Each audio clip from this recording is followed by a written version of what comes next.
சின்ன மருமகள் சீரியல்ல அடுத்த வாரத்துக்கான எபிசோடில் நம்ம ராஜாங்கம் இருந்துட்டு போஸுக்கு உசுரை காப்பாற்றினதுனால 1,00,00,000 பரிசை கொடுக்குறாங்க. அதை ரொம்பவே சந்தோஷமாக போஸு அவங்க அம்மா எல்லாருமே வாங்கிக்கிறாங்க. அதுக்கு அடுத்ததான் தாலி கட்டலாம் அப்படின்னு சொல்லிட்டு தாலி கட்ட சொல்கிறாங்க. ஆனால் அதுக்குள்ளே நம்ம சேது ஒரு நிமிஷம் நிறுத்துங்க அப்படின்ற மாதிரி சொல்லிடுறாங்க. ஆமாம், நீங்கள் தானே போஸ் சரியான நேரத்துக்கு மருந்து எடுத்துகிட்டு உசுரை காப்பாற்றினதா சொல்கிறாங்க. ஆனால் அதெல்லாம் உண்மையே கிடையாது.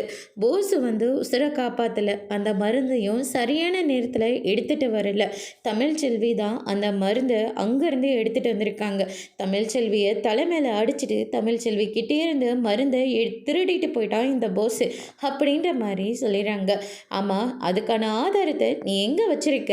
இதெல்லாம் நீ சொல்கிற மாதிரி நம்ப முடியாது அப்படின்ற மாதிரி சொன்ன உடனே அந்த மலைவாழ் மக்களை 2 பேரை கூட்டிகிட்டு வராங்க.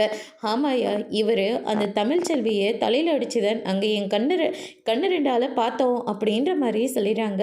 இதெல்லாம் எங்களால் நம்ப முடியாது, நீ பணத்தை குறித்து கூட நீ இப்படி பேச வச்சிருக்கலாம் அப்படின்ற மாதிரி சொன்ன உடனே அதுக்காக இன்னொரு ஆயுதமும் நான் வச்சுருக்கேன் அப்படின்னு சொல்லிட்டு சேது இருந்துட்டு அதே பூச்சியை ஒரு டப்பாவில் போட்டு எடுத்துகிட்டு நம்ம போஸ் மேலேயே விடுறாங்க.